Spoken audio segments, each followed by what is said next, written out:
Hi everyone, it's Don and I hope you're having a fantastic day. Well, we have another country welcoming a cruise ship for the first time.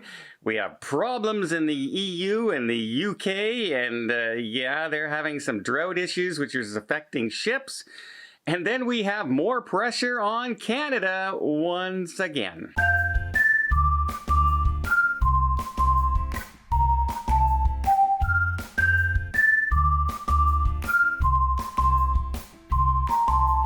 First off, let's have a little bit of a good story here to start off the week. We have Carnival Cruise Line has the Carnival Splendor starting up her sailings on a 3-day sailing on October 2nd of this year.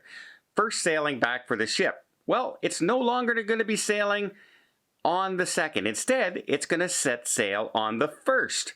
And it's not going to cost any extra money to the passengers. It's going to go from a 3-day cruise to a 4-day cruise to sort of say thank you to everybody for jumping on board and welcoming the ship back for the very first time.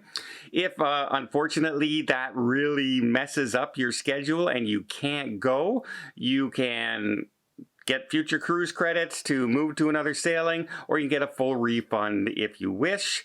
1 day extra. This is a 3-day cruise, so chances are the vast majority of people on this sailing were going to be locals anyway.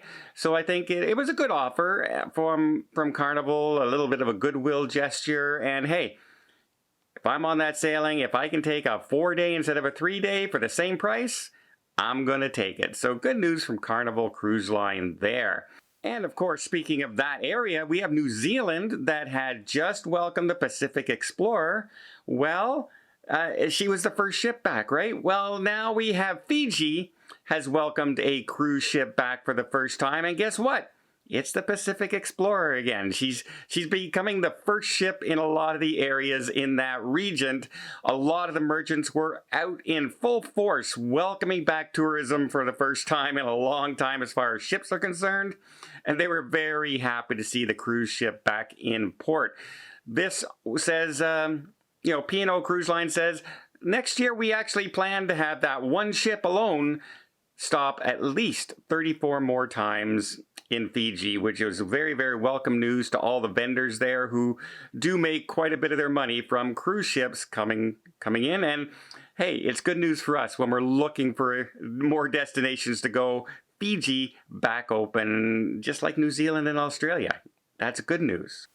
Now, we do have some concerning stories in the UK and the EU and Canada, but before I get there, let me just invite you to hit that subscribe button if you haven't done so already. If you want to keep up to date with all things cruising so you are best prepared for when you go on your next cruise. Everything from what the protocols are per the ship. As you know, if you've listened to my channel in the last little while, they've changed daily by the cruise line, and not every cruise line is doing the exact same thing. In fact, some people have dropped procedures for one port in the United States, and the other ones are all different. So you have to be kept up to date. And one of the best ways to do that is just to be a subscriber to the channel. Keep an eye out for videos mentioning your area, your cruise, and you'll be better prepared for whatever comes your way as far as your next cruise is concerned.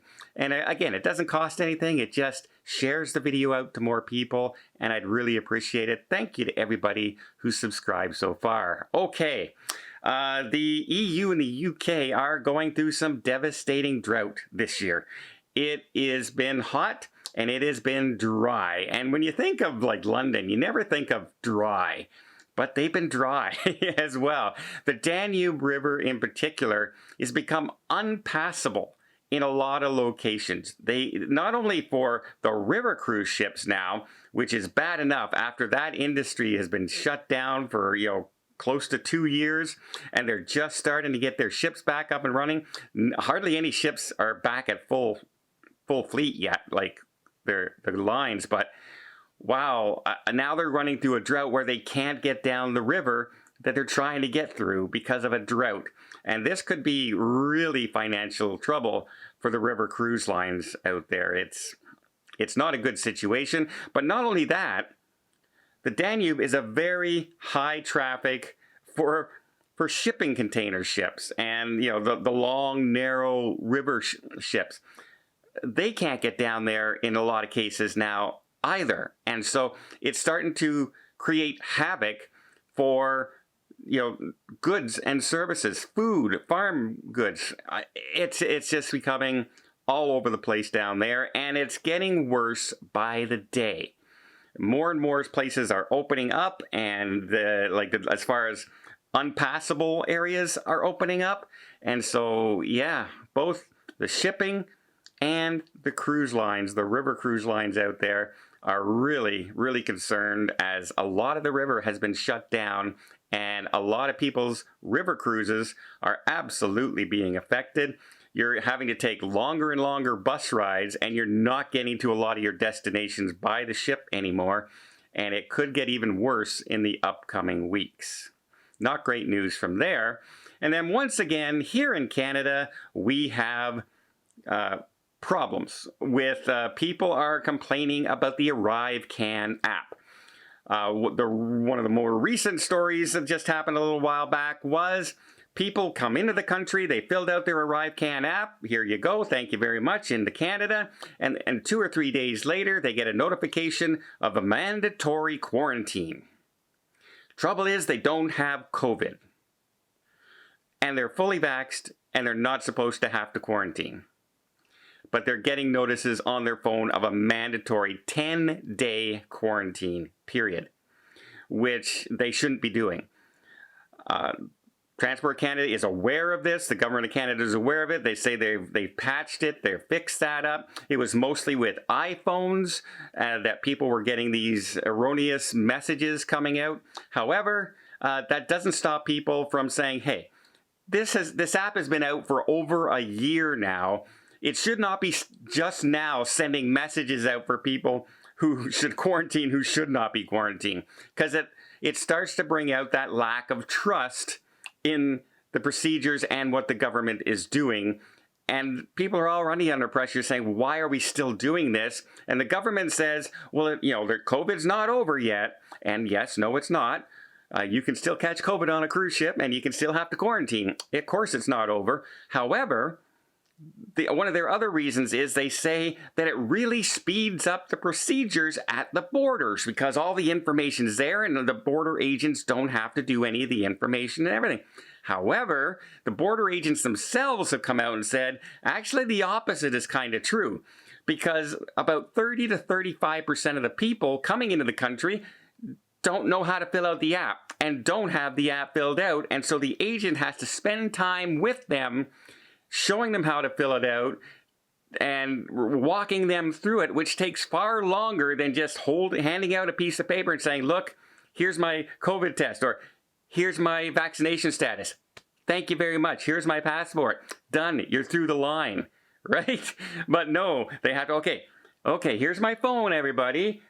You go to this Arrivecan app, and then you fill this in this line.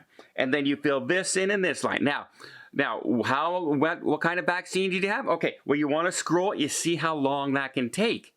And if that's 1/3 of everyone going through, yes, that's going to cause a log jam, and that's going to back things up. And this is coming directly from border services agents who are saying, yeah, first of all, not everybody is technically inclined to know how to operate smartphones and everything. Senior travelers, some of them still have flip phones or no phones to begin with. Some people just couldn't get the app to work.